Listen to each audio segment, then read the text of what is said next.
So, yon mga boss. Panibagong video na naman. Pag-uusapan natin ngayon kung paano gamitin yung relay. O relay. Yan. 5-pin relay tayo ngayon. Yan. Nakita nyo, 5-pin relay yan. I-explain ko sa inyo kung paano gamitin. Yan. Kita nyo yan. Ito, si number 30. Yan. Si 86. 85. Si 87A. At si 87. Yan. Tuturo sa inyo kung paano ginagamit itong dalawang to. Yan. Itong dalawa naman to, 86 at si 85, yan yung trigger natin. Makikita nyo, yan yung pinaka-trigger natin. So ito, si common. Si number 30. Yan.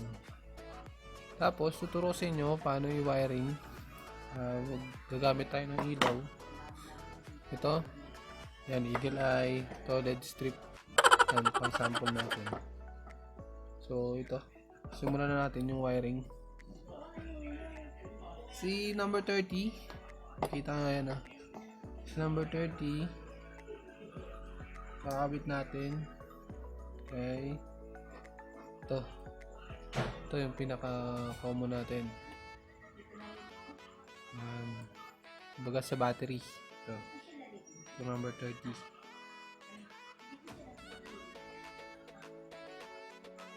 Yan. Si number 86 naman ng relay. Yan. Kakabit natin sa switch to. Yung switch naman natin, pwedeng halo switch, pwedeng ordinaryong switch. Basta may positive na polarity. Yan. Dito natin ito ilalagay. Ito si ground. Yan. Tandaan nyo lagi si ground dyan. Si number 85. So ito. Ito na yung ating positive na galing sa switch.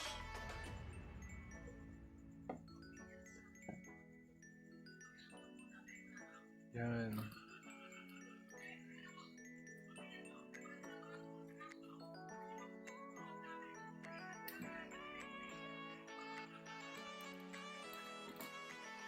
Tapos, ito namang si 85, yung ground natin. Kukonect natin dito sa mga ilaw. Sasamahin na rin natin.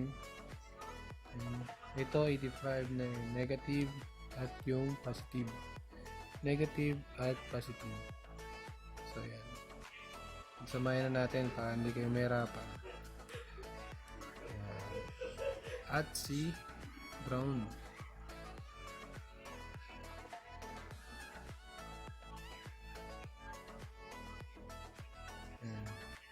Tapos kabit na natin yung ground natin. Itong negative natin. Yan.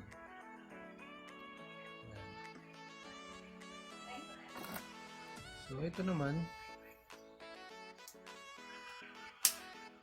Yan. Ito yung positive ng isang ilaw. Ito yung positive din ng eagle eye. Yan. Kung makikita nyo dyan. Yan. Ito yung switch natin. Halo switch pa rin ginamit natin.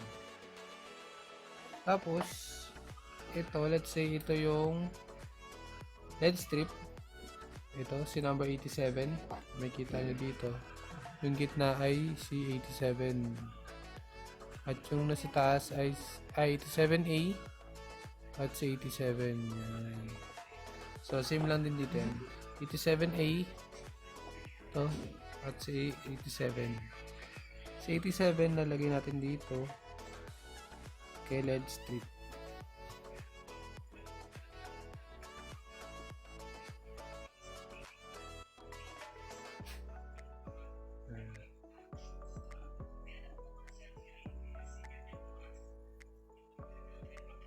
At ito naman si 87 lalagay natin kay eagle eye.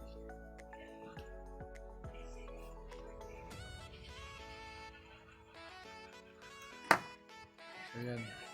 So okay na. Balutan muna natin.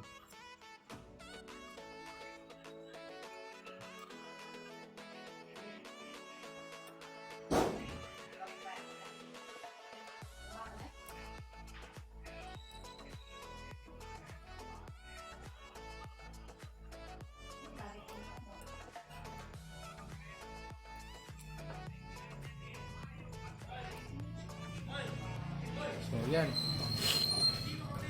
Kita nyo naman dyan. Nakakabit na lahat. Yan. Ang purpose nito, may 87, konektado siya dito. Konektado siya dito sa ating 30. So, pag nagbukas na tayo ng motor, automatic, may ilaw na siya agad. Yan, in-on ko na. Hindi ko pa siya in-on dito. Pag in-on ko naman tong switch, yung trigger niya, ito, itong 86, yan. Pag na-trigger to ng switch, ito, lilipat ngayon yung source ng 30 papunta dito sa ating 87. Yan. So, pipinutin natin tong switch, lilipat siya, lilipat tong ilaw na lilipat siya dito sa ating eagle eye. Yun. Nakikita nyo yan. Patayin natin yung trigger sa switch. Yan. Lilipat siya dito. Yan. Pag napindot natin yung switch, yung trigger, ito, yung kuryente ng number 87A, lilipat sa 87. So, iilaw dito itong eagle eye natin. Yan. Pindutin natin ulit. Yan, lilipat lang siya. Ayan ang purpose nung 5-pin relay natin. Yan. Nakikita nyo, yan. Pwede mo yan gamitin sa mini driving light. Kasi meron siyang high and low. So, yun lang mga boss. Sana nakatulong sa inyo. Salamat sa panonood. Like, comment, and share. Subscribe na rin kayo. Yun, thank you. Oh, yeah.